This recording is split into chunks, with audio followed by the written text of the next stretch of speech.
بہت اچھا سوال ہے. آج کل جو دماغی بیماریاں ہیں نا بہت اسپیڈ کے ساتھ بڑھ رہی ہیں, بہت اسپیڈ کے ساتھ. دیکھو ایک اصول یاد رکھو کہ آپ اگر ہاتھوں سے وزن اٹھانا چھوڑ دیں تو ہاتھ کیا طاقتور ہو جائیں گے؟ بولو نا, کمزور ہو جائیں گے. آپ کیا میں انرجی سیو کر رہا ہوں, ہاتھ کی انرجی کیا کر رہا ہوں؟ سیو. وزن نہیں اٹھا رہا میں تو سیو ہوگی.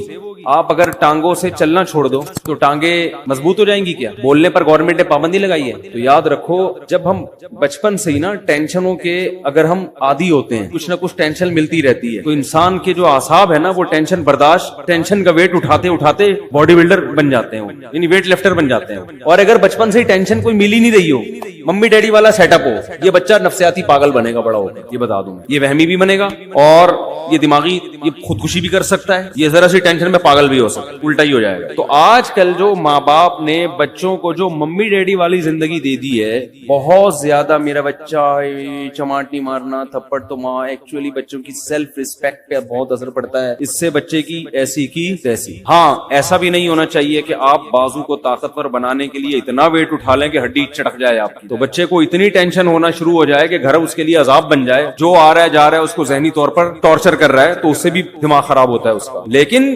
نیچرل لائف جو ہے نا, جو ہمیشہ سے چلتی آ رہی ہے, اس سے جب ہٹ جائیں گے تو یہ مسائل کھڑے ہوں گے. ہمیں یاد ہے پہلے وہمی بھی نہیں ہوتے تھے لوگ, اور پاگل کہیں لاکھوں میں کوئی ایک نظر آتا تھا, وہ بھی کوئی ایکسیڈنٹ کی وجہ سے, دماغی چوٹ کی وجہ سے. بڑے بڑے سخت حالات لوگ برداشت کر لیتے تھے. ہم تو اپنے بڑوں سے جب حالات سنتے تھے نا کہ بھئی ایک خاتون کے ایک بچہ مر گیا, پھر دوسرا مر گیا, پھر تیسرا پیدا ہوا وہ مر گیا, پھر چوتھا پیدا ہوا, بڑے ہو کے مرتے رہے پھر بھی صبر کر رہی ہیں. اور میاں خراب نکلا, میاں شرابی نکلا, وہ ٹارچر کرتا ہے. بچوں کو ماں باپ بہت کوٹتے پیٹتے تھے, بچے باغی نہیں ہوتے تھے. اب 2 تھپڑ لگاؤ بچہ کیا ہو جاتا ہے؟ باغی ہو جاتا ہے. تو ایک مسئلہ تو یہ ہے کہ بچہ بچپن سے تھوڑی بہت ٹینشن اس کو ملنی چاہیے, تھوڑی بہت ڈانٹ ڈپٹ مار کٹائی کبھی کبھار ہونی چاہیے. بہت دنوں سے نہیں ہوئی تو ایک دفعہ آدمی احتیاطاً 1-2 تھپڑ بلا وجہ نہ لگائے, کوئی بات پہ لگائے کبھی کبھار. اسے تھوڑا عادت ہوتی ہے کہ ابا ہے بھائی مار سکتا ہے. دوسری بات یہ کہ بچوں کو خراب کرنے والی چیز باہر کا ماحول ہے, یہ انوائرمنٹ جو ہے نا باہر کا. اسکول کالجز میں یہ بتایا جاتا ہے, بچوں کو یہ نہیں سکھایا جاتا. جو لبرل ٹیچرز ہیں, آج کل تو لبرلزم پھیل رہا ہے نا, کہ بھائی ماں باپ اگر سختی بھی کریں برداشت کرو. الٹی پٹیاں پڑھائی جا رہی ہوں. آپ کسی بچے کے سامنے کہتے ہیں تمہارا باپ تو ایسا ہے, تمہارا فلاں تو ایسا ہے, بچے کی دل سے اپنے باپ کی عظمت ختم ہو جائے. تو باہر بہت سارے لوگ ہیں جو آپ کے گھر کو کیا کر رہے ہیں؟ خراب. عورتیں کیوں خراب ہوتی ہیں؟ وہ جب دوسری عورتوں کے گھروں میں جاتی ہیں تو دوسرے کے میاں کی خوبیاں ان کو نظر آ رہی ہوتی ہیں, خامیاں نظر نہیں آتی, اور اپنے میاؤں کی خامیاں نظر آ رہی ہوتی ہیں, خوبیاں نظر نہیں آ رہی ہوتی. یہ بہت ہو رہا ہے. اب وہ گئی کسی انٹی سے ملنے کے لیے, اس کے گھر میں دیکھا بھائی وہ تو اپنی وائف کو گاڑی میں بٹھاتا ہے, ایسے دروازہ کھول کے یوں کر کے بٹھاتا ہے, یہ نہیں پتا کہ وہ کنڈی ٹوٹی ہوئی ہے اس کی, وہاں سے کھلتا نہیں دروازہ اندر سے, ٹھیک ہے نا. اب وہ یہی ایک خوبی ہے, چلو عزت دے رہا ہے. آپ ذرا تحقیق کرو تو پتا چلے گا خرچہ دھیلے کا بھی نہیں دے رہا. مجھے کبھی پچھلے ہفتے ایک فیملی کا میٹر سامنے آیا کہ خاتون نے کسی نے بتایا کہ وہ شوہر اس خاتون کو بہت عزت دیتا ہے, بہت رسپیکٹ کرتا ہے اپنی وائف کو. دیکھیں وہ شوہر ہے, اتنی رسپیکٹ, اتنی عزت, اور اتنی اس کے غم میں شریک ہوتا ہے, اس سے اپنی باتیں شیئر کرتا ہے. اور ایک ہمارے میاں ہے, خاتون بتا رہی ہوں, ایک ہمارے میاں ہے. میں نے تحقیق کی, میں نے کہا مجھے پتا چلا کہ وہ جو اتنی عزت دے رہے ہیں نا میاں, اس کی بیوی جاب کر رہی ہے, اپنا خرچہ اپنے بچوں کا خود اٹھا رہی ہے, میاں اپنا خرچہ الگ اٹھا رہے ہیں. اور یہ جو خاتون ہے نا جن کے میاں اتنی عزت نہیں دے رہے, یہ سارا خرچہ خود اٹھا رہے. میں نے کہا آپ کا میاں اس سے کروڑا گنا بہتر ہے. یہ انگریز والے اخلاق ہے, تھینک یو کہنے والے, روکڑا خرچ کرنے کا ہے ہی نہیں. بھائی تمہارے میاں نے تمہیں گھر دے دیا لے کے, تمہیں گیس بجلی کا, اب ایک تھینک یو رہ گیا اس کی زبان پہ, چھوڑ دو یار, اس میں کیا جا رہا ہے یار. ساری ذمہ داری تمہارے میاں نے تمہاری اور تمہارے بچوں کی اٹھائی ہوئی ہے. تو اب وہ اس طرح سے عزت نہیں دے رہا, دے دے تو بہت اچھی بات ہے, لیکن اس کی عزت دیکھ کے دھوکا مت کھاؤ. اس کو بولو کہ ایسا کر, تو ایسا کر کے, اچھا بیگم کو بولو کہ ٹھیک ہے, اس خاتون کا شوہر بولے ٹھیک ہے بیگم, اب میں اتنے ہی پیسے تمہیں دوں گا جتنا وہ اپنی بیوی کو دے رہا, اور اس کے بدلے تھینک یو مجھ سے صبح شام 25 دفعہ لے لیا کرو, ہر بات پہ تھینک یو اور عزت دو. عورت تیار ہوگی, عورت کہے گی پیسے دے دیا کرو, بے شک اس سے پہلے 10 گالیاں اور اس کے بعد 20 گالیاں. اگر آپ کا سیٹ آپ کو 25-30 گالیوں کے بعد 50,000 روپے دے, آدمی کہتے ہیں 25 اور دے دے لیکن پیسے دے دے. قربانی تو یہ ہے نا, بہت مشکل ہے, بہت مشکل. اسی طرح بہت سے والدین اپنی اولاد پہ خرچ کر رہے ہیں, خون پسینہ بہا کے, رکشے چلا کے, ٹھیلے لگا کے اپنے بیٹے کو کھلا رہا ہے. بیٹا 1-2 تھپڑ پڑھ سے بدگمان ہو جاتا ہے کہ میرا باپ مجھے مارتا ہے, میرا باپ مجھ سے کٹائی کی تھی. بہت بے شرمی کی بات ہے. وہ تیرا باپ تیرے لیے کما رہا ہے, خون پسینہ بہا کے تیری روٹی کا انتظام کر رہا ہے, عزت کے ساتھ تجھے گھر میں بٹھایا ہوا ہے. کسی کے بھی احسانات دیکھے جاتے ہیں, احسانات کا حجم زیادہ ہے تو یہ چند چیزیں اگنور کی جاتی ہیں, ورنہ تو پھر انگریز ہم سے بہت اچھے ہیں. ایک دھیلا بھی خرچ نہیں کرتے, نہ اپنی اولاد پہ نہ اپنی بیوی پہ. بات کا اسٹائل دیکھو انگریزوں کے, یہ گالیاں ہیں جو ہمارے یہاں چل رہی ہیں انگلش میں ہوں گی, اتنی بری لگتی نہیں ہے وہ انگلش میں, لیکن کوئی ذمہ داری اٹھانے کے لیے تیار ہے ہی نہیں. ہمارے ایک دوست امریکہ میں, انہوں نے کہا کہ یہاں کسی گوری سے, کم عمر لڑکی سے اگر کوئی انگریز کہہ دے نا میں تم سے شادی کرنا چاہتا ہوں, خوشی سے بے ہوش ہو جائے گی. کیوں؟ اس کو پتا ہے کوئی شادی نہیں کرتا, سب گرل فرینڈ بنا کے مزے اڑائیں گے بس. تو ذمہ داری تو ہمارے ہاں اٹھائی جاتی ہے. ہمارے ہاں مرد اپنے کندھوں پہ بچوں کا بوجھ بھی, بہنوں کا بوجھ بھی, ماں باپ کا بوجھ بھی, اور ایک بھائی اگر بے روزگار ہے اس کا بوجھ بھی, وہ بھی پان گٹکی کے پیسے بڑے بھائی سے لے رہا ہوتا ہے. سارے بوجھ اٹھا کے اگر 8-10 گالیاں روزانہ دے, اس کا حق بنتا ہے کہ گزرتے ہوئے ویسے ہی گالیاں پارسل کر کے جایا کرے. اس کو اتنا تو رائٹ دو نا, اتنا پیسہ خرچ کر رہا ہے بھائی. نہیں یاری بات تو رہنے دو, جیسے چل رہے ہو ویسے ہی ٹھیک. تو یہ بھی بڑا مسئلہ ہے کہ آپ کی اولاد کو جو باہر لوگ ہیں وہ کیا کرتے ہیں, خراب. اس زمانے میں بچوں کو باہر دوستیاں لگانے مت دو, بگڑیں گے. ان کو صحیح راستہ دکھانے والے کم ہوتے ہیں, بگاڑنے والے مارکیٹ میں زیادہ ہوتے ہیں. تو ایک وجہ تو وہ ہے کہ ٹینشن آج کل لوگوں کے پاس ہے ہی نہیں نا. تو جب تھوڑی, آپ کو پتا ہے سویڈن میں خودکشی کا ریشو سب سے زیادہ ہے, اور اس کی وجہ یہ ہے کہ سویڈن ٹینشن فری ملک ہے. حیرت کی بات ہے, جس ملک میں ٹینشن غربت زیادہ ہے نا, بے روزگاری, غربت, وہاں خودکشیوں کا ریشو کم ہے. کتنی بڑی حقیقت ہے, سمجھ میں نہیں آ رہی بات. دیکھو پاکستان ایک پسماندہ ملک ہے نا, اتنی خودکشی نہیں ہے یہاں پہ. یعنی آپ خود اندازہ لگاؤ نا کہ سویڈن میں بے روزگاروں کو الاؤنس ملتے ہیں. یعنی جو لوگ سویڈن ہو کر آئے ہیں وہ کہہ رہے ہیں ٹینشن تلاش کرنے سے نہیں ملتی یہاں پہ. گوگل پہ سرچ کرنا پڑتا ہے بھائی, کسی کے پاس ٹینشن ہو تو تھوڑے دن کے لیے چاہیے. پاکستانیوں کو چاہیے ہوتی ہے نا, وہ پریشان ہو جاتے ہیں ٹینشن کیوں نہیں. تو اس کے باوجود سب سے زیادہ خودکشی کہاں ہو رہی ہے, اس کنٹری میں. کیوں ہو رہی ہے؟ اس کی وجہ یہ ہے کہ قدرت کی طرف سے ذرا سی کوئی پریشان, قدرت تو دیتی ہے ٹینشن, چاہے آپ کا ملک ٹینشن فری ہو جائے, اللہ کی طرف سے ٹینشنیں آتی ہیں تو وہ برداشت نہیں کر پاتے. برداشت نہیں کرتے تو جا کے وہ لٹکنے کی کوشش کرتے ہیں اور کھمبوں سے چپکنے کی کوشش. اس کا یہ بڑا نقصان ہے. اور کوئی بات پوچھنی ہو بھائی؟ دیکھو بات کسی مسلک کی نہیں ہے, جس کا عقیدہ شرکیہ ہے اس کے پیچھے نماز جائز نہیں ہے. سمجھتے ہو؟ اسلام میں آپ جیسے کسی کو دائرہ اسلام سے نکال نہیں سکتے, زبردستی لا بھی نہیں سکتے دائرہ اسلام میں. لوگ بہت براڈ مائنڈڈ بنتے ہیں کہ ہم ہر ایک کے پیچھے نماز پڑھ لیتے ہیں. ایسا نہیں ہوتا. آپ کو جوڑ پیدا کرنے کے لیے اسلام کی جو حدود ہیں, جو باؤنڈری اسلام نے کھینچی ہے, اس باؤنڈری کے اندر رہنا پڑے گا. اور ایک بات خوب اچھی طرح سمجھ لیں, پہلی بات تو یہ ہے کہ جس کا عقیدہ شرکیہ ہو اس کے پیچھے نماز جائز نہیں ہے, چاہے اہل حدیث ہو, چاہے دیوبندی ہو, چاہے بریلوی ہو, چاہے کوئی بھی ہو. عقیدہ شرکیہ ہے تو اس توحید پر ہونا ضروری ہے. دوسری بات یہ ہے کہ جوڑ پیدا کرنے کے لیے آج کل یہ بھی ایک ٹرینڈ چل نکلا ہے کہ بس لوگوں کو دین پہ لے کر آنا ہے. اس کے لیے اسلام کی جو بیسک اصول ہیں انہی کی دھجیاں اڑا دی جاتی ہیں. تو لوگوں کو دین کے قریب کرنے کے لیے آپ جو اسلام کے بنیادی اصول ہیں, اسلام نے جو باؤنڈری کھینچی ہے, اس میں تبدیلی نہیں کر سکتے. نبی صلی اللہ علیہ وسلم نے 13 سال مکہ میں دعوت دی ہے, چند لوگوں کے سوا کوئی بھی ایمان نہیں لے کر آیا. اور مشرکین کیا کہتے تھے کہ تھوڑی سی لچک پیدا کر دیں, تھوڑی سی ہماری بات مان لیں. آپ نے مصلحتاً بھی ان کی بات نہیں مانی کہ اسلام کی جو بنیادی احکام ہے نا ان میں کمپرومائز نہیں ہوگا. جن چیزوں کا انتظامی معاملات سے تعلق ہے, مینجمنٹ سے, ان میں تو جیسے صلح حدیبیہ میں آپ نے بہت ساری چیزوں میں مانی ان کی بات, لیکن اگر وہ یہ معاہدہ کرتے کہ آپ ایک نماز چھوڑ دیں تو نبی اس شرط کو تسلیم نہیں کرتے. بھائی نماز بھی نہیں چھوڑ سکتے, روزہ بھی نہیں چھوڑ سکتے, داڑھی بھی نہیں کاٹ سکتے, ٹھیک ہے نا, چوری کو جائز بھی نہیں, زنا کی بھی اجازت نہیں ہو سکتی. تو اسی طرح یاد رکھو آج کل ایک بہت بڑا مسئلہ یہ ہو گیا ہے کہ ہماری حدود ساری ختم ہوتی چلی جا رہی ہیں. اور یہ بھی ذہن میں رکھیں کہ نبی صلی اللہ علیہ وسلم کی سیرت میں جہاں ہمیں معاف کرنا ملتا ہے وہاں انتقام لینا بھی ملتا ہے. اب یہ کام ہوتا ہے کہ کون سا موقع معاف کرنے کا ہے اور کون سا موقع انتقام لینے کا ہے. بعض دفعہ انتقام لینے میں فائدہ زیادہ ہوتا ہے. علماء نے لکھا ہے, دیکھو نبی کتنے رحمت للعالمین تھے نا, کتنی رحمت تھی, لیکن خودکشی ایک شخص نے کی, نبی نے اس کا جنازہ نہیں پڑھایا. حالانکہ آپ تو رحمت للعالمین ہیں اور اس کا جنازہ فی نفسی ہی جائز بھی ہے, تو مسلمان نہ وہ. علماء کہتے ہیں, اس حدیث کی روشنی میں علماء کہتے ہیں کہ جو خودکشی کرے گا مسجد کا مقتدی رہبر یا کوئی بڑا عالم اس کا نماز جنازہ نہ پڑھائے, بائیکاٹ کرے. لیکن ہم کیا کر رہے ہوتے ہیں یہاں پہ, نہیں بھائی اس کی تعریفوں پہ پول باندھ رہے ہوتے ہیں. وہ جو انڈیا میں ایک لڑکی نے خودکشی کی تھی نا, بہت لوگوں نے ترس کھایا. میں نے کوئی ترس والا بیان نہیں کیا, میں نے کہا اللہ مغفرت کرے, مسلمان تھی لیکن کوئی اچھا کام نہیں کیا. یہ واجب التعزیر ہے بھائی. تم جرم بھی کر رہی ہو اور ساری دنیا کو بتا کے دریا میں چھلانگ لگا کے اور بھی لوگوں کو کہہ رہی ہو کہ سب چھلانگے مارو. یہ تو بے صبری ہے نا.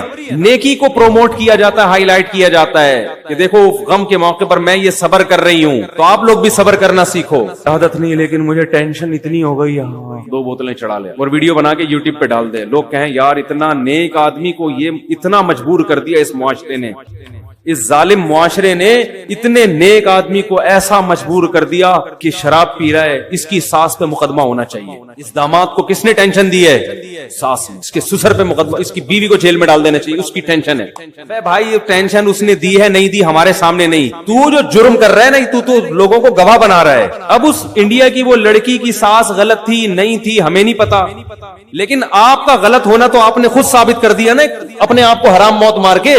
دیکھو میں اپنے آپ کو اس لڑکی سے بہتر نہیں سمجھتا, قیامت میں شاید وہ بخشی جائے اور ہم لٹکے ہوئے ہوں, لیکن اصول کی بات شریعت کی جو ہے وہ تبدیل نہیں ہو سکتی. جرم کو پروموٹ کرنے کی, ہائی لائٹ کرنے کی اور اس کی حوصلہ افزائی کرنے کی اجازت نہیں ہے. ہم تصویر کے ایک رخ کو دیکھتے ہیں, دوسرے رخ کو نہیں دیکھ رہے ہوتے. ایک بہت بڑا سنگر تھا, جب اس کی ڈیتھ ہوئی ہے تو اس کا جنازہ لایا گیا ہمارے ہاں. ہمارے شیخ حضرت مفتی رشید احمد صاحب کے حضرت نے انکار کر دیا نماز جنازہ پڑھانے سے. میں نہیں پڑھاؤں. ہو سکتا ہے چھپ کے بہت دعائیں مانگی ہوں اس کے لیے, بظاہر یہی لگتا ہے اکیلے میں بہت روئے ہوں گے, اللہ اس کو معاف کر دے. کھلے عام اس کا جنازہ نہیں پڑھا تاکہ عبرت ہو.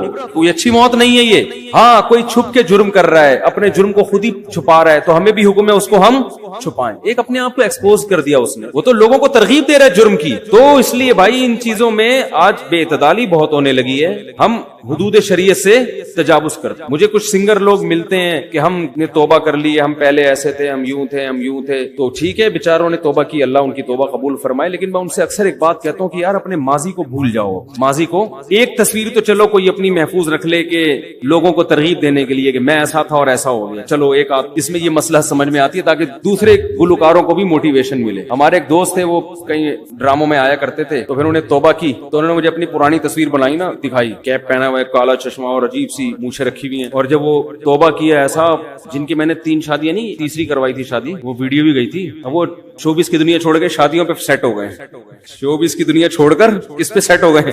سیٹ ہوتا ہے آدمی تو پھر وہ کرتا ہی چلا جاتا ہے, پھر وہ ڈھیٹ بن جاتا ہے. میں نے کہا اچھا ہے, وہ جو حرام کاری کا خطرہ تھا وہاں پہ, یہ نہیں کہ سب کوئی غلط کر رہے ہوتے ہیں, میں الزام نہیں لگا رہا. تو کیا نتیجہ نکلا کہ اب انہوں نے اتنا پیارا ان کا حلیہ ہو گیا, تو وہ ایک تصویر انہوں نے رکھی ہوئی ہے, وہ فیس بک پہ بھی ڈالی تھی کہ یہ زیادہ اچھی ہے, یہ والی, سب وہ نورانی چہرے کو کہہ رہے تھے ماشاءاللہ ماشاءاللہ. تو ایک تو چلو عبرت کے لیے ٹھیک ہے, لیکن اپنی ساری تصویریں کہ میں ایسے ناچتا تھا, میں یوں کرتا تھا, میں یوں, بھائی یہ تو آپ اپنے گناہ کو کیا کر رہے ہو. آپ اپنے حج اور عمرے کی تصویر سمجھ میں آ رہا ہے کہ میں سردی میں رو رہا تھا.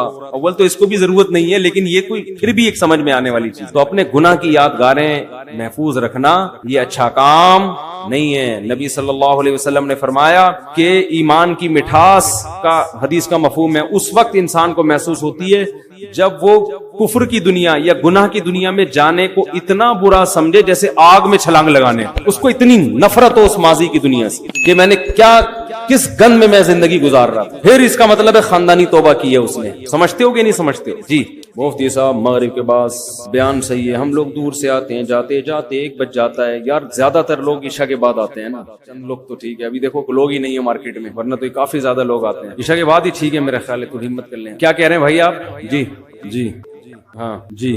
دیکھیں یہ جو الزام لگایا جاتا ہے نا کہ اہل سنت والجماعت اہل بیت پر بیان بہت کم کرتے ہیں, ایسا نہیں ہے. اہل سنت میرا حضرت حسین کی فضیلت پر بیان ہو چکا ہے, حضرت حسن کی فضیلت پر بیان ہو چکا ہے, حضرت علی کی فضیلت پر بیان ہوا ہے, تو سب علماء کر رہے ہیں. ہاں اہل بیت صحابہ میں حضرت معاویہ کی فضیلت پر عام طور پر ہمارے ہاں زیادہ بیان اس لیے ہوتا ہے کہ سب سے زیادہ طعن و تشنیع ان پہ کی جاتی ہے, ان کے دفاع میں اس لیے بیان ہوتا ہے. اگر شیعہ حضرات ان پہ لان تان چھوڑ دیں تو پھر ان کے فضائل ہمیں بھی بیان کرنے کی ضرورت نہیں ہے. تو یہ شیعہ لوگوں نے ہی ہمیں مجبور کیا ہے کہ ہم حضرت معاویہ کے فضائل کثرت سے بیان کریں. باقی یہ تو متفقون علیہ عقیدہ ہے کہ ہم حضرت معاویہ کو حضرت علی پر فضیلت نہیں دیتے, یا تو ہم دے رہے ہو نا فضیلت, پھر یہ الزام لگایا جاتا ہے. ہم مانتے ہیں کہ حضرت علی کی فضیلت حضرت معاویہ سے زیادہ ہے. دوسری بات دیکھیں کہ جب بھی آپ خود کسی کو اجازت دے دیں گے نا کہ وہ آپ پہ سوالات کی بوچھاڑ کرے, تو اس کا نتیجہ یہ نکلے گا کہ وہ تو اپنی ساری باتیں آپ سے کر لے گا.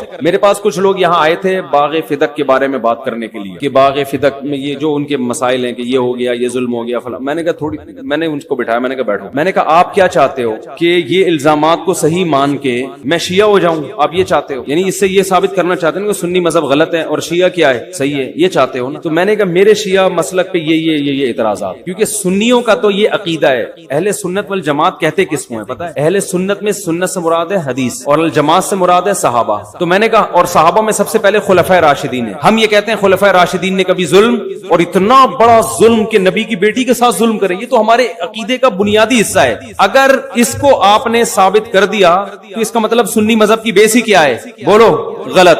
تو پھر جب سنی مذہب غلط ہے تو پھر صحیح والا کون سا ہے؟ پھر صحیح اگر شیعہ ہے تو مجھے شیعہ مسلک پہ یہ اعتراضات ہیں. آپ سائل بن کے ان سے سوالات پوچھنا شروع کر دیں کہ آپ شیعہ مسلک پہ مجھے یہ اعتراض, یہ اعتراض, یہ اعتراض, یہ اعتراض, وہ بہت سارے ہیں, ان کا جواب دے دو تو میں شیعہ ہونے کے لیے تیار ہوں, ورنہ نہ میں ادھر کا رہوں گا نہ میں ادھر کا, میں درمیان میں لٹکا رہوں گا. سمجھ میں آ رہی ہے بات؟ آپ ان سے سوال پوچھیں نا. جیسے عیسائی بھی اسلام پر اعتراض کرتے ہیں, عیسائی لوگ بھی اعتراض کرتے ہیں اسلام پہ, یہ اعتراض ہے, یہ اعتراض ہے. بھائی ٹھیک ہے مان لیا یہ اعتراض, تو میں اسلام چھوڑ دوں؟ تو کہے گا ہاں چھوڑو, جب یہ اعتراض ہے تو پھر کیا کروں میں؟ کہ وہ کہے گا عیسائی ہو جاؤ. اگر اسلام پہ 10 اعتراض ہیں تو عیسائیت پہ 1000 اعتراضات ہیں, اور بیس سے ہی شروع ہو جائیں گے اعتراضات, بنیاد سے ہی شروع ہو جائیں گے. تو اگر آپ اگلے کے سوال جواب دینے میں لگے رہو گے نا, وہ ایک اعتراض اٹھائے گا, پھر وہ دوسرا اٹھائے گا, پھر وہ تیسرا اٹھائے گا, پھر وہ چوتھا اٹھائے گا, وہ اٹھاتا رہے گا بیٹھ کے. تو آپ کو اس کا لا حاصل بحث ہے, ٹھیک ہے نا, لا حاصل بحث ہے. تو یہ جیسے وہ منکرین حدیث سے میری بات چیت ہوئی تھی تو وہ بخاری پہ یہ اعتراض, مسلم پہ یہ اعتراض. میں نے کہا مان لیا یار بخاری غلط ہے, ٹھیک ہے نا, تو کیا کرنا ہے پھر؟ انہوں نے کہا قرآن پہ آ جاؤ.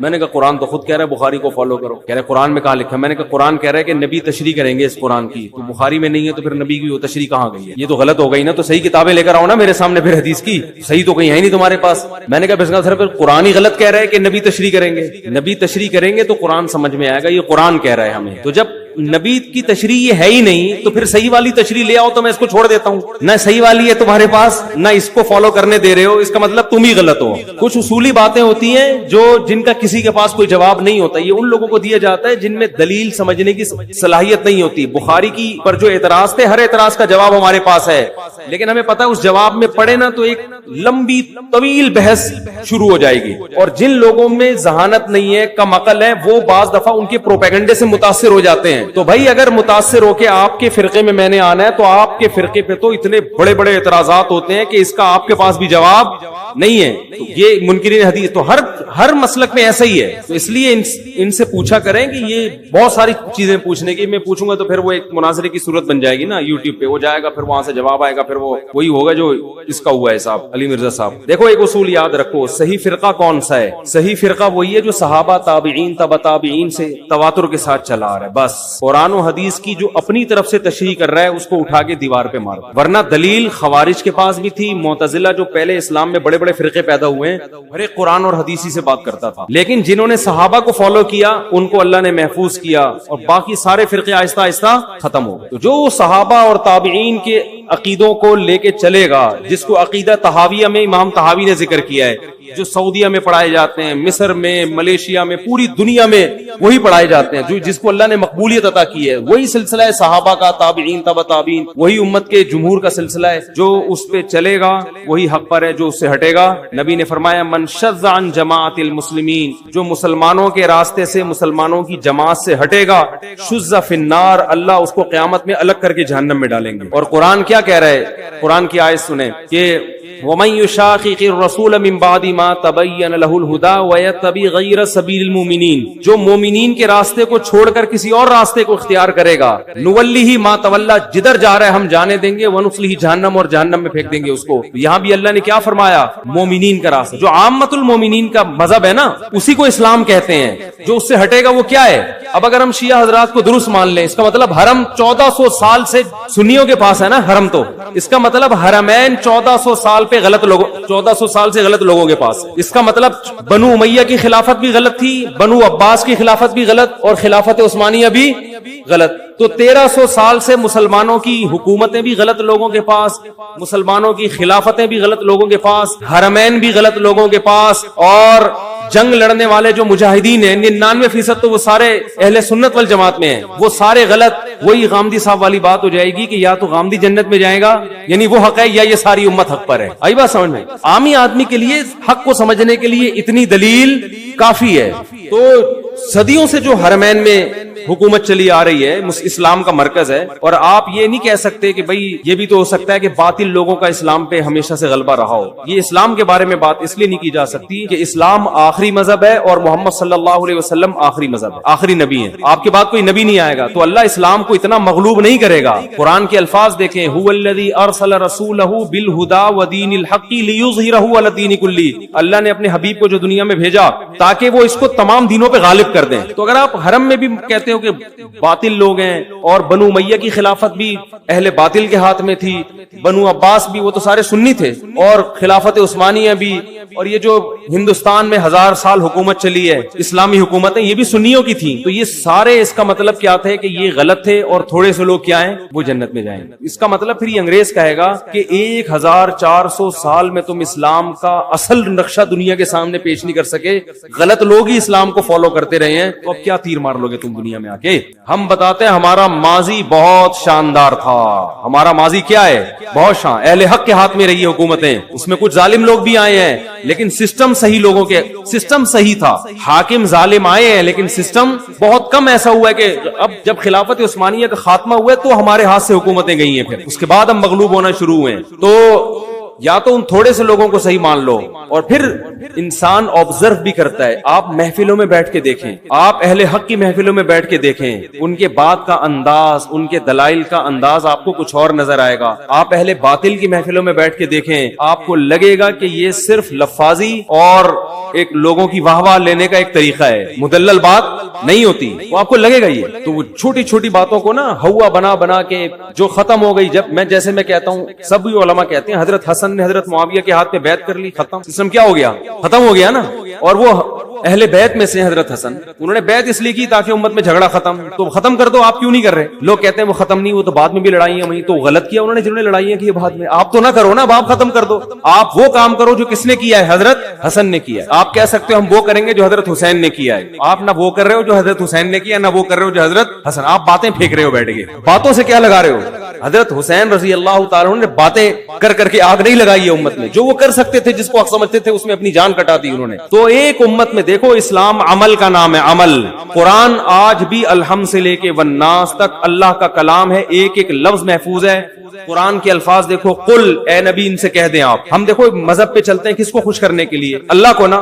تو قرآن کے الفاظ دیکھو، قل، اے نبی ان سے کہہ دو، تعالوا، آؤ، اتلو ما حرم علیکم ربکم یا ربکم علیکم، آؤ میں تمہیں بتاتا ہوں تمہارا رب کن چیزوں سے ناراض ہوتا ہے، کون سے کام ہیں جن سے تمہارا رب خوش نہیں ہوتا. تو فوراً ہمارے کان کھڑے ہونے چاہیے. اللہ ہمیں خود بتا رہا ہے، بھائی مجھے راضی کرنا چاہتے ہو تو کیا کرنا پڑے گا. اور انداز دیکھو، یہ تعالو کا لفظ ایسے موقع پہ جیسے آدمی بیچارہ وہ گمراہ اور حیران سرگردان پھر رہا ہو، اسے صحیح راستہ نہ مل رہا ہو، ٹھوکریں کھا رہا ہوں، یار اس فرقے کے پاس جاؤں، اس فرقے کے پاس جاؤں، اس کی تقریر سنوں، اس کی تقریر. کھوپڑی گھومتی ہے نا آدمی کی. راستہ بھولا ہوا ہو تو بندہ بلاتا ہے، ادھر آ یار میں تجھے بتاتا ہوں. تو خام خام میں پتہ نہیں کبھی اس کے پاس جا رہا ہے، کبھی ایسا ہوتا ہے نا. کیا ہو گیا بھائی؟ ایسا ہوتا ہے کہ نہیں ہوتا؟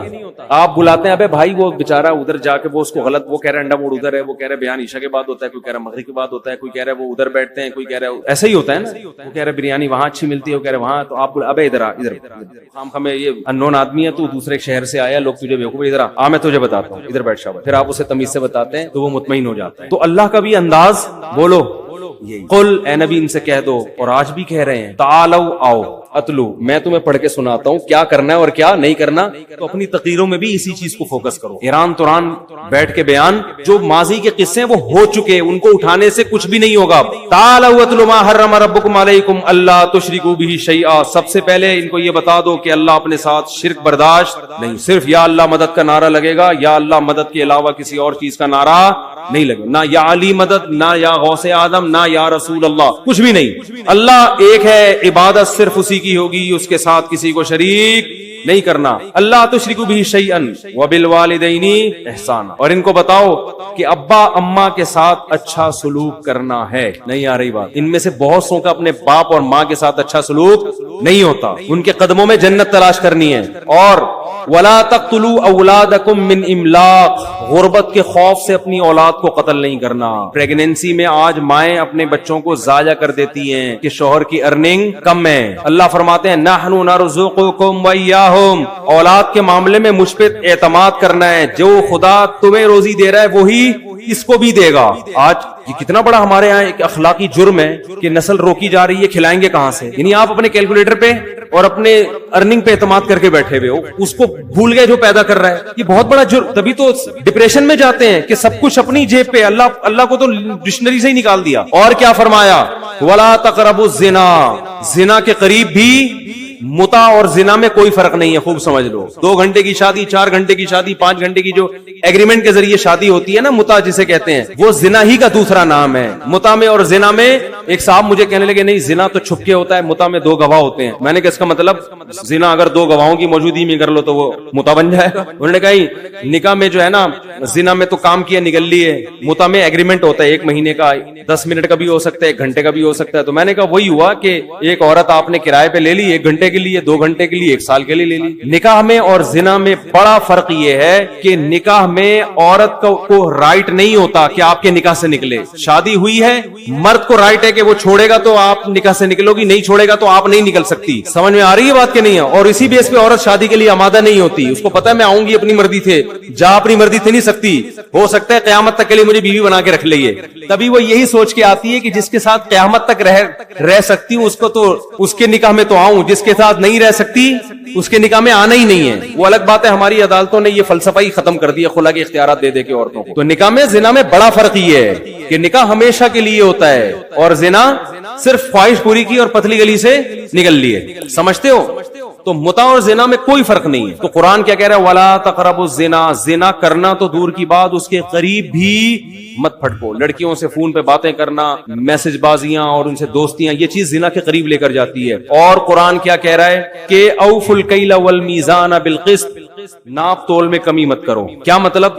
جب حق لینے کی باری آتی ہے تو پورا حق لیتے ہو، دینے کی باری آتی ہے تو کیا کرتے ہو؟ ڈنڈی مارتے ہو. علماء نے لکھا ہے اس آیت میں گورنمنٹ کے وہ ملازمین بھی داخل ہیں جو دفتر لیٹ پہنچتے ہیں، کام دیر سے کرتے ہیں، تنخواہ پوری لیتے ہیں. وہ پرائیویٹ ملازم بھی داخل ہیں جو کمپنیوں میں ڈنڈی مارتے ہیں، کام نہیں کرتے، تنخواہ کمپنیوں سے پوری لیتے ہیں. وہ ٹیچر بھی داخل ہے، اسکول کے ٹیچر اور یونیورسٹیوں کو پروفیسر، یہ جو طلبہ کو دیانتداری سے پڑھاتے نہیں ہیں مگر سیلری اپنی پوری لیتے ہیں. وہ تمام لوگ اس آیت میں داخل ہیں. تو قرآن کہہ رہا ہے یہ حرکت بولو نا. تو خطیب کی تقریروں میں ان موضوعات کا تذکرہ ہونا چاہیے، نہ کہ وہ ہر تھوڑی دیر میں حضرت معاویہ کا مسئلہ لے کے بیٹھا ہوا ہے اور وہ حضرت فاطمہ کے ساتھ یہ ہو گیا تھا، فلانے کے ساتھ یہ ہو گیا تھا، فلاں کے ساتھ یہ ہو گیا تھا، وہ وہی انہی کو بیٹھ. قرآن تو کہہ رہے یہ مسائل ہیں بھائی تمہارے، تعالوا آؤ ہم تمہیں بتاتے ہیں. ولا تخف ما ليس لك به علم، جس چیز کی 100% دلیل نہیں ہے تمہارے پاس اس کے در پہ مت ہو. تبصرہ نہ کیا کرو. ہر آدمی پھینکو ہے کہ نہیں ہمارے معاشرے میں؟ کسی چیز کا پتہ نہیں ہے مگر کلپ آ رہا ہے. اس کورونا کے بارے میں اس شخص کا کلپ آ رہا ہے جس کو کورونا کی اسپیلنگ نہیں آتی ہے. ویکسین کے بارے میں اس کے تبصرے آ رہے ہیں جس کو ویکسین کی الف بے بھی نہیں پتا ہے کہ یہ ہوتا کیا ہے. تو قرآن کہہ رہا ہے جس چیز کا علم نہیں ہے اس کے در پہ بغیر تحقیق کے باتیں مت. اس سے فساد پھیلتا ہے معاشرے میں. تو یہ ہمارے ایشوز ہیں. اور اسی آیت میں قرآن نے اور بہت سارے احکام دیے، وہ سارے ہاں ولا تقربوا مال الیتیم، یتیم کے مال کے قریب بھی مت پھٹکو. باپ کا انتقال ہو گیا، تمہارے چھوٹا بھائی ہے، چھوٹی بہن ہے، وہ یتیم ہے نا، تو بڑا بھائی کو اجازت نہیں ہے کہ وہ ابا کی وراثت کاروبار کے نام پہ ہڑپ کر جائے اور چھوٹے بھائیوں کو عید بقرعید پہ کپڑے بنا کے دے دیا کرے. یہ مارکیٹ میں ہول سیل کے حساب سے ہو رہا ہے. تو قرآن کہہ رہا ہے یہ مت کرو. تو خطیب کی ذمہ داری ہے، واعظ کی ذمہ داری ہے کہ وہ قرآن کے ان مسائل کو اٹھائے. اللہ کہہ رہے ان پر عمل کرو گے تو میں خوش ہوں گا، نہیں عمل کیا ان مسائل پر تو پھر بیٹھ کے پھینکتے رہو باتیں، قصے کہانیاں سناتے رہو. یہ تمہارا ہیڈیک ہے، یہ ہمارا مسئلہ نہیں ہے. تو آزاد آزاد آزاد آزاد آزاد، اس قانون کی بیس اچھی ہے. قانون کی بنیاد کا مطلب بیس اچھی کا مطلب بیس جو ہے کہ سب کو آزادی ملنی چاہیے. اس کے پیچھے جذبہ اچھا ہے. بیس اچھی تو نہیں کہیں گے ہم، جذبہ کیا ہے؟ جذبہ اچھا ہے. کیوں ایک دوسرے کا ہم کسی کو غلام بنائیں، اولاد کو ہم مجبور کریں ماں باپ کی خدمت کرے، ماں باپ کو مجبور کریں اولاد کی خدمت کرے، بہن معذور ہو جائے تو بھائی کی ذمہ داری ہے بہن کو پالے وغیرہ وغیرہ. تو سب انڈیویجول ہیں، سب کیا ہیں؟ آزاد. لہذا یہاں سے لوگ گھٹن کے, یہاں ہمارے کچھ ریلیٹو آتے ہیں نا امریکہ سے ادھر, کیسے گھٹن کا ماحول ہے پاکستان. وہ کہتے ہیں کیسی گھٹن کا ماحول. خاص طور پہ خواتین کو بہت برا لگتا ہے پاکستان, اور سعودی عرب بھی برا لگتا ہے. وہ کچھ نہ کچھ تو وہاں بھی ابھی بھی کچھ نہ کچھ پابندیاں ہیں نا, اسکارف کا تھوڑا بہت ہے مکہ مدینہ میں خاص طور پہ. کیسے گھٹن کا ماحول. ایک بڑی لبرل انٹی کا فون آیا جب میں فون اٹھایا کرتا تھا, مفتی صاحب میں اسلام آباد میں ہوں, آپ سے کچھ مسائل میں نے پوچھنے ہیں. تو میں نے کہا میں تو کراچی میں ہوتا ہوں, آپ اتوار کو آ جائیں اثر میں. نہیں ایکچولی میں یو ایس اے جا رہی ہوں, یہ بہت گھٹن کا ماحول ہے, میں نہیں رہ سکتی. بڑے اسٹائل مجھے ان کا یاد رہ گیا. میں یہاں اسلام آباد کہہ رہی ہے کہ کیسا ماحول ہے, گھٹن کا ماحول, میں یہاں نہیں رہ سکتا. میں نے کہا یہاں کیا گھٹن ہے, آپ کو سانس نہیں آ رہا ہے؟ اسلام آباد میں تو آکسیجن بھی اچھی خاصی ہے. نہیں ایکچولی یہاں ریسٹرکشنز بہت ہیں, میرے ڈیڈی ماما پاپا مجھے اتنی پابندیاں لگاتے ہیں کہ تم یہاں نہیں جاؤ, تم یہاں نہیں جاؤ. وہ یہی اسٹائل تھا اس کا. بات بھی پرانی ہو گئی, اب کسی کو نہیں پتا چلے گا کس کی بات ہو رہی. میں قصہ جب ریٹائر ہو جاتا ہے نا تو بیان کرتا ہوں. ریٹائرمنٹ کے بعد قصہ بیان کرو تو پتہ ہی نہیں چلتا کس کا قصہ ہے. پتہ چل بھی جائے تو کون کیا اگاڑ لے گا بھائی. تو ایکچولی یہ جو ہے نا یہاں گھٹن کا ماحول ہے, اور بہت یہاں پہ ریسٹرکشنز ہیں. ان کا مقصد یہ تھا, یہاں شادیوں میں ڈانس کرتے ہوئے بھی آدمی دیکھ رہا ہوتا ہے, ابا تو نہیں دیکھ رہے ہیں کوئی زیادہ گھور. یہاں تو ہم لوگ تو دیسی ہیں نا, کسی لڑکی کو ڈانس کرتا ہوا دیکھے کچھ لوگ دیکھتے ہی رہ جاتے ہیں, اٹھتے ہی نہیں. تو انگریزوں میں بدنظری نہیں ہے, وہ یہ چھچوری حرکتیں نہیں کرتے, وہ ڈائریکٹ نائٹ کلب چلے جاتے ہیں جس کو خواہش ہو. نہیں تو ہمارے یہاں کوئی اگر کوئی اسکرٹ پہن کے بھی گھوم رہی ہو تو پورا گھر تک پہنچاتے ہیں اس کو, پورا گھر تک پہنچا کے. اس نے کہا ایسی گھٹن کا ماحول ہے یہاں, ڈریسنگ بھی یہاں وغیرہ وغیرہ, جو بھی آج کل لبرل انٹیوں کے مسائل چل رہے ہیں آج کل. اس لیے یونائٹڈ نیشن نے جو لا بنائے ہیں گھٹن ختم کرنے کے لیے. کیا ختم کرنے کے لیے؟ گھٹن ختم ہو بھائی, جیل نہ ہو, یہ آزاد. تو یہ اس کے پیچھے جذبہ ہے ہیومن رائٹس. ماں باپ سے اولاد آزاد, اولاد سے ماں باپ آزاد, بیوی سے شوہر آزاد, شوہر سے بیوی آزاد, سب. تبھی اتنے رائٹس ہے, تھینک یو سے ہی بات کرنی ہے. پھڈا ہو جائے تو ہاتھ لگانے کی اجازت نہیں. ہمارے ہاں تو طبیعت سے کوٹنے کے بعد سوچ رہے ہوتے ہیں کہ پولیس کو بلائیں, اب کیا کریں. اور گالیاں ہمارے یہاں اتنی پاورفل ہیں کہ کوٹنے کی ضرورت ہی نہیں ہے. اتنی پاورفل گالیاں ہمارے یہاں ہیں کہ شریف آدمی تو اسی سے ہی بے ہوش ہو جائے. یہ ایک دوسرے قسم کے قوانین ہیں. یا تو آپ اس قوانین ان کو, جو ہمارا اکثر سیکولر اور لبرل طبقہ سمجھتا ہے کہ یہ انسانیت کے لیے اس میں کیا ہے, بھلائی. انسانیت کے لیے اس میں کیا ہے, بھلائی ہے. تبھی ان کو وہاں کا ماحول آزادی والا رکھتا ہے, اور یہاں گھٹن فیل ہوتی ہے ان کو. بہت ٹینشن میں آتے ہیں, ڈپریشن میں جاتے ہیں. یار کیا ہے, خواتین کہتی ہیں ہم آدھے کپڑے پہنتے ہیں تو ہمیں ٹھرکی لوگ گھور گھور کے دیکھنے لگتے ہیں. بلکہ ٹھرکی کیا, سارے ہی دیکھ رہے ہوتے ہیں. ہم آزاد. ایک کسی نے بتایا کہ وہ کہہ رہے ہیں ہم امریکہ سے سعودی عرب گئے, وہاں سعودی عرب میں اپنی وائف کے ساتھ گھوم رہا تھا, سارے عربی شیخ جو ہے نا گھور گھور کے میری بیوی کو دیکھ رہے تھے. تو وہ ایسے ڈریسنگ میں تھے نا, تو کیونکہ وہ عربیوں نے کبھی اس طرح کی ڈریسنگ وہاں دیکھی نہیں. میں نے کہا ہو سکتا ہے بری نیت سے نہ دیکھ رہے ہو, تعجب سے دیکھ رہے ہو. بہرحال شیخوں کے بارے میں کچھ بھی کہا جا سکتا ہے کہ کس نیت سے دیکھ رہے تھے, وہ کیا خیال. ہم نے تو اچھی تعویل کی کہ بھائی اچھی نیت سے دیکھ رہے ہوں گے کہ یار یہ عجوبہ کیا ہے. میں نے کہا آپ کو ضرورت کیا تھی, جب آپ کو پتا ہے یہاں یہ کلچر نہیں ہے تو آپ پورے پراپر ڈریس میں گھما لیتے اس کو. خیر, تو تیسری قسم کے قوانین ہیں اسلام کے. تیسری قسم کے قوانین کس کے ہیں؟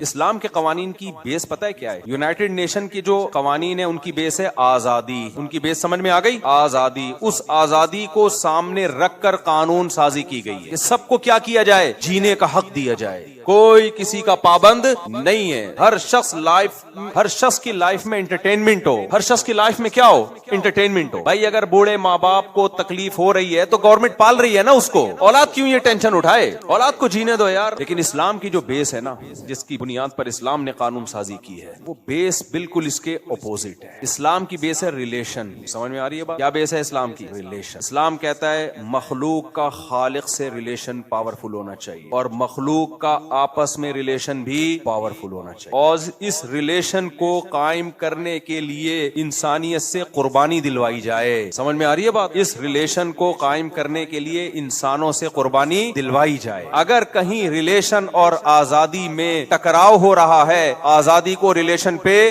قربان کیا جائے. بڑی خاندانی بات ہے, کاش دماغ میں بیٹھ جائے. اسلام بھی آزادی کا قائل ہے. اسلام نے لوگوں کو سورج کی عبادت سے نکال کے سورج سے آزاد کیا کہ نہیں کیا؟ اسلام نے جانوروں کی عبادت سے, اسلام نے سب سے پہلے تو انسان کو آزادی یہ دی کہ ساری کائنات انسان کے لیے مسخر ہے. ساری کائنات کس کے لیے؟ انسان کے لیے. پہلے لوگ غلام تھے, پیروں کے غلام, بتوں کے غلام. کوئی سورج کی عبادت کر رہا ہے, کوئی چاند کی عبادت کر رہا ہے, کوئی آگ کے سامنے جھک رہا ہے. اسلام نے کہا اس کائنات کا ایک ایک ذرہ, چاہے وہ گائے ہو, چاہے وہ سورج اور چاند ہو, چاہے وہ آگ ہو, یہ تمہارے غلام ہیں, کبھی بھی اپنے غلام کے سامنے جھکا نہیں جاتا. لوگ کہتے تھے سورج اتنا خوبصورت, اتنی خدمت کر رہا ہے, سورج کی عبادت شروع کر دی. اللہ نے کہا یہ تمہاری خدمت جو کر رہا ہے غلام ہے تمہارا, یہ ہم نے تمہارے لیے مسخر کیا ہے, اس سے خدمت لو. یہ جانور گائے تمہیں بہت زیادہ دودھ دیتی ہے, فائدے مند مخلوق ہے, تو اس کی عبادت نہیں ہے, یہ مقدس نہیں ہے, یہ غلام ہے, اس لیے خدمت کر رہی ہے, اس کا کام ہے یہ. لہذا جس دن دودھ دینا بند کرے کاٹ کے کھا جاؤ, کیونکہ غلام اگر خدمت کے قابل نہ ہو تو رکھا جاتا ہے. کتنے لوگ ہیں کہتے ہیں ہمارے گھر میں ماسی ہے, ہم نے اتنی بھاری بھرکم تنخواہیں دی, آتی ہے نہ پوچھا لگاتی ہے نہ برتن دھوتی ہے, پڑی رہتی ہے. تو میں کہتا ہوں پھر نکال دو بھائی اس کو, کیا خیال ہے؟ اور نکالتے ہیں نا کہ لوگ بھائی جاب لیس کر دیتے ہیں, ملازمت سے نکال دیتے ہیں. آپ مینیجر صاحب کو کرسی پہ بٹھایا, وہ کام ہی نہیں کر رہا, وہ چھٹیاں کر رہا ہے, تو ایک دن نوٹس آ جائے گا نا کہ بھائی پتلی گلی سے نکلو. یہاں پیڑے کھانے کے لیے تھوڑی کمپنی ہے, جو کام کرے گا اس کو تنخواہ ملے گی, نہیں کرے گا تو کیا ہوگا, نکلو. تو اللہ تعالیٰ کہتے ہیں یہ گائے مقدس کب سے ہو گئی بھائی, یہ تمہیں دودھ دیتی ہے, یہ تمہارے فائدے کے لیے بچہ دے گی, اس کو کاٹ کے کھاؤ جب بڑا ہو جائے. تو جب یہ ان تمام فائدے دینا بند کر دے تو اب اس کا گوشت کھا جاؤ, کیونکہ اب اگر گوشت نہیں کھایا بڑھاپے میں اس کا گوشت کھانے کے قابل نہیں ہو. لہذا ہم یہی کرتے ہیں بھینسوں کے ساتھ. سوراب گوٹ میں جاؤ, جو آپ دمبے کے نام پہ تکے کھا رہے ہوتے ہو, اصل میں وہ ریٹائر بھینسوں کے تکے ہوتے ہیں. وہ کس کے تکے ہوتے ہیں آپ نے دیکھا ہوگا نا, آصف اسکوائر پہ ہم بھی کئی دفعہ گئے ہیں, بڑی مزے کی. میں پہلے دمبے کی بوٹیاں سمجھتا تھا اس کو, بعد میں پتا چلا بھینسوں کی. کھاتے پھر بھی ہے, اگر بھینس کی بھی اچھی لگ رہی ہے تو کھا لو, کوئی مسئلہ نہیں ہے اس میں. میں ان کا کاروبار ٹھپ نہیں کرنا چاہتا. تو وہ ہوتا یہ ہے کہ وہ ایکسپائر بھینسیں جو دودھ دینا بند کر دیں تو ان کو فوراً کیا کیا جاتا ہے, ذبح کیا جاتا ہے. بالکل ٹھیک ہے. یہ جانور اللہ نے کس کے لیے پیدا کیے, بولو ہمارے لیے. ابراہیم علیہ الصلوۃ والسلام کے پاس مہمان آئے, تو ابراہیم علیہ السلام کے بارے میں قرآن میں آتا ہے فراغ الی اہلہ, فوراً اپنے گھر والوں کی طرف گئے. فجاء بعجل سمین, بچڑا کھڑا ہوا تھا, اسے ذبح کر دیا. بچڑا کہہ سکتا تھا نا کہ میرا کیا قصور ہے. تو ابراہیم علیہ السلام کہتے بھائی تجھے میں نے رکھا کس کے لیے تھا, مہمانوں کے لیے, ٹھیک ہے نا. تو بڑا ہو جائے گا تو تیرا گوشت کھانے کے قابل نہیں رہے گا. تو ہم تو یہی کر رہے ہوتے ہیں. تو اللہ تعالیٰ نے پہلی بات انسان کو آزاد کیا تمام مخلوق سے, کہ یہ سب تمہارے غلام سوائے انسانوں کے. انسان تمہارے غلام نہیں ہے, سب انسان برابر ہیں. اسلام نے غلامی کو پروموٹ نہیں کیا. جو پہلے غلامی چلی آ رہی تھی نا اس کو ختم کیا. وہ کیسے ختم کیا ایک الگ ٹاپک ہے. لوگ کہتے ہیں نا اسلام میں غلامی کا تصور ہے, تصور تو اسلام سے پہلے تھا, اسلام نے اس کو ختم کرنے کی قانون سازی کی ہے. خیر, تو آزاد جن چیزوں سے آزاد کرنا تھا اسلام نے ہمیں اس سے آزاد کر دیا, اور کہا کہ غلام صرف تم کس کے ہو, اللہ جو سپیریئر ہے. لیکن اسلام نے کہا کہ کچھ آزادیاں ایسی ہیں جس سے ریلیشن خراب ہوں گے. جس سے کیا ہوں گے, ریلیشن. تو ریلیشن اور آزادی میں جب ٹکراؤ ہو تو آزادی کو ریلیشن پہ قربان کر دینا, ریلیشن کو آزادی پہ قربان نہیں کرنا. یہ فرق ہے اسلام میں اور مغربی طاقتوں نے جو قانون سازی کی ہے ان دونوں میں یہ فرق. ہمارا سیکولر لبرل طبقہ, آپ جتنا پڑھے لکھے لوگوں کے پاس جاؤ گے نا, جو لبرل پڑھے لکھے, ان میں ریلیشن اتنا ہی نہیں ہوگا. جتنا مذہبی لوگوں کے پاس جاؤ گے غریب ہوں گے لیکن ریلیشن مضبوط ہوگا, محبتیں ملیں گی آپ کو. ان کے ہاں محبتیں کیا ہیں, شارٹ, محبتیں شارٹ. تو اسلام نے کیا کہا, سب سے زیادہ فوکس کس کو کیا ہے, ریلیشن پہ. اب ریلیشن میں اسلام نے ڈیٹیل بتائی, سب سے خاندانی ریلیشن تمہارا اللہ کے ساتھ ہونا چاہیے. لہذا اس ریلیشن کو مضبوط کرنے کے لیے بہت ساری آزادیاں ہم سے سلب کی گئی. آپ جمعے کے دن آزاد نہیں ہو کہ جمعے کی اذان ہو گئی اور گھر میں پڑے ہوئے آپ ٹی وی میں میچ دیکھتے رہو, آپ آزاد ہو نہ. آپ کو نہا دھو اس لیے کہہ رہا ہوں کہ جمعے کو بھی بہت سے لوگ نہیں نہاتے. نہا دھو کے آپ کو جسم کی صفائی کر کے مسجد میں حاضری دینی پڑے گی, اور اللہ سے اپنا ریلیشن مضبوط, اسی سے تو ریلیشن مضبوط ہوگا نا. اللہ کی حمد و ثنا کرو گے, نہا دھو کے صاف ستھرے کپڑے پہن کے تیار ہو کے سجدہ کرو گے اللہ کے سامنے, تو اللہ کی محبت پیدا ہوگی, اللہ کے دل میں آپ کی محبت پیدا ہوگی, آپ کے دل میں اللہ کی محبت پیدا ہوگی. 5 نمازوں کا حکم دیا, ہم آزاد نہیں ہیں. اللہ نے کہا پورے سال کھاتے پیتے ہو, 1 مہینہ میری خاطر اپنی آزادی, کھانے پینے کی آزادی سلب ہوگی. 1 مہینہ میرے بتائے ہوئے ٹائم پہ کھاؤ گے, اور جب میں کہوں گا نہیں کھاؤ تو نہیں کھاؤ. وہ کون سا مہینہ ہے, رمضان. ہماری آزادی سلب, میرے پراٹھے چھوٹ جاتے ہیں. سب سے زیادہ ٹینشن جو روزے میں ہوتی ہے نا, ناشتہ چھوٹنے کی ہوتی ہے. لوگ چائے کے عادی ہوتے ہیں, نسوار گٹکے کے عادی ہوتے ہیں, وہ سب ختم. نسوار والوں کو دیکھو عصر کے بعد ان کی حالت کیا ہوتی ہے, عصر کے بعد حالت کیا ہوتی ہے. سگریٹ والوں کو دیکھو روزے میں عصر کے بعد کیا حالت ہوتی ہے ان کی. تو یہ آزادی ہماری کیا ہو جاتی ہے, چھن جاتی. بہت ساری آزادی ہے, میں تفصیل میں جاؤں گا. اس آزادی کو چھیننے کا مقصد ہے آپ کا اللہ سے ریلیشن مضبوط ہو جائے, کیونکہ آپ کو صرف آزادی نہیں چاہیے, ریلیشن کی بھی بھی ضرورت ہے. آپ اپنے غم کس کے سامنے پیش کرو گے بھائی؟ اللہ کے سامنے پیش کرو گے. اگر آپ کا اللہ سے ریلیشن نہیں ہے تو اللہ تو ہے ہی نہیں آپ کی ڈکشنری میں. اللہ ہے ہی نہیں آپ کی ڈکشنری میں. آپ ڈپریشن کی طرف جاؤ گے. خودکشیاں مسلمانوں میں زیادہ ہوتی ہیں غیر مسلموں میں زیادہ ہوتی ہیں؟ بولو. غیر مسلموں میں. اس لیے کہ ان کے غم کا مداوا کرنے والا کوئی ہے ہی نہیں. ان کا اللہ سے ریلیشن ہی نہیں ہوتا. واستعینوا بالصبر والصلاۃ. اللہ کہتے ہیں غم زدہ ہو 2 رکعت پڑھ کے اللہ سے مانگو. ہم نے تو 100 دفعہ تجربہ کیا بھائی. جب اللہ کے سامنے اپنی حاجت رکھو ایک دم ایسا لگتا ہے جیسے سر سے پتھر ہٹ گیا. وہ بوجھ رکھا ہوا تھا وہ ہٹا لیا کسی نے. کیونکہ ہمیں پتا ہے کہ وہ غموں کو دور کرنے کی طاقت بھی رکھتا ہے اور غم میں اجر بھی دے سکتا ہے. من یتصبر یصبرہ اللہ. کیا زبردست حدیث ہے. اگر غم دور نہ بھی ہو نبی نے فرمایا جو اللہ سے صبر مانگتا ہے نا اس کو صبر مل جاتا ہے. کیا مطلب؟ وہ غم رہ کے بھی برداشت آ جائے گی اس کے اندر. غم اگر دور نہ بھی ہوا نا تو اس غم کو برداشت کرنے کی طاقت پیدا ہو جائے گی. اس کی مثال ایسے ہے جیسے کسی نے آپ کے اوپر لا کے 20 کلو ویٹ رکھ دیا. اب آپ کی چیخیں نکل رہی ہیں اسے ہٹاؤ اسے ہٹاؤ. ایک طریقہ غم دور کرنے کا یہ ہے کہ کوئی آئے اور وہ بوجھ آپ کے سر سے ہٹا دے. ایک طریقہ یہ ہے کہ آپ کو اتنی طاقت دے دے کہ وہ آپ 20 کلو آرام سے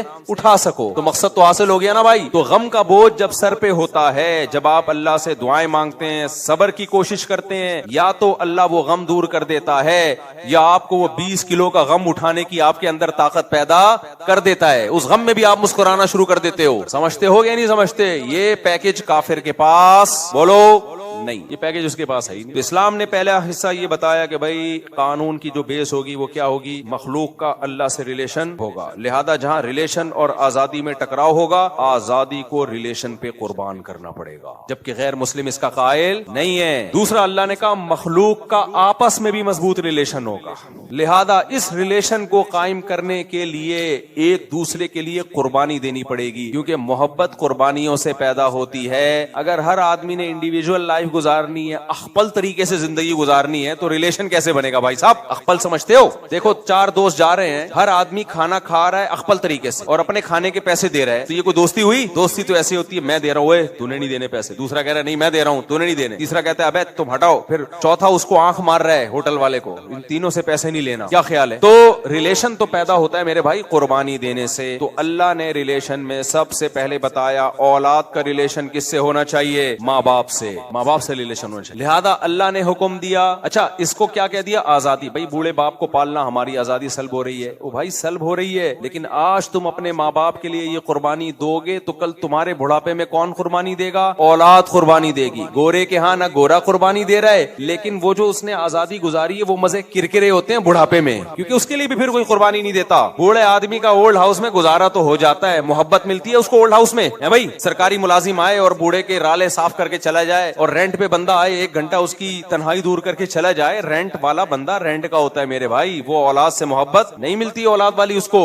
اسلام نے بتایا ماں کا حق ہے, ماں کی خدمت کے لیے اپنی آزادی کو قربان کرنا پڑے گا تاکہ ماں سے ریلیشن کیا رہے؟ بولو مضبوط. یہاں تمہیں آزاد نہیں ہو. ماں اور باپ کو پالنا حکومت کی رسپانسبلٹی نہیں ہے, یہ رسپانسبلٹی کس کی ہے؟ تمہاری ہے. تبھی گورے اپنے ملک سے بہت محبت کرتے ہیں اسٹیٹ سے, کیونکہ سارے کام اسٹیٹ کر رہی ہوتی ہے, خود کچھ نہیں کر رہے ہوتے. ہم اسٹیٹ سے محبت کرتے ہیں لیکن ہمارے ہاں محبت ماں سے بھی ہوتی ہے, باپ سے بھی ہوتی ہے, بھائیوں سے بھی ہوتی ہے, بہنوں سے بھی ہوتی ہے. نہیں ہوتی ہے تو ہونی چاہیے, اگر نہیں ہے تو فالٹ ہے آپ کے اندر. معذور بھائی کو پالنا اسلام کہتا ہے وَعَلَى الْوَارِثِ مِثْلُ ذَلِكَ, قرآن کی آیت ہے. کیا زبردست اصول قرآن نے بیان کیا. دیکھو کہا معذور بھائی کو پالنا گورنمنٹ کی رسپانسبلٹی نہیں ہے. گورنمنٹ کا کام یہ ہے کہ بھائی پال رہا ہے کہ نہیں پال رہا, نہیں پال رہا تو اس کو سزا دے, وہ کیس ہو اس کے خلاف. مثال کے طور پر میں ایک مثال سے بات سمجھاتا ہوں. دیکھو 3 بھائی ہیں اور ایک چوتھا بھائی معذور ہے. 3 بھائی ہیں, چوتھا کیا ہے؟ معذور, جو کما نہیں سکتا. شریعت یہ کہتی ہے باپ نہیں ہے ان کا, فرض کرو باپ کی ڈیتھ ہو گئی, شریعت یہ کہتی ہے یہ معذور بھائی کے پاس اگر 1 کروڑ روپے ہوتے اور اس کی ڈیتھ ہو جاتی تو تینوں بھائیوں کو وراثت میں کتنا حصہ ملتا؟ سمجھو 75 لاکھ روپے ہوتے, ڈیوائڈ کرنا آسان ہے نا. 75 لاکھ روپے اس معذور کے پاس ہوتے اور اس کی ڈیتھ ہو جاتی تو اس معذور کے تینوں بھائیوں کو وراثت میں کتنا کتنا ملتا؟ 25 لاکھ, یعنی 1/3 ہر ایک کو وراثت ملتی. سمجھتے ہو؟ لہذا ابھی یہ مرا نہیں ہے اور غریب ہے, 75 لاکھ نہیں ہے اس کے پاس, تو اس کا منتھلی جتنا نان نفقہ ہے تینوں بھائیوں پہ 1/3 آئے گا. بات سمجھ میں آ رہی ہے؟ تینوں بھائیوں پہ کتنا آئے گا؟ 1/3. یعنی فرض کرو اس کا ماہانہ خرچہ جو ایک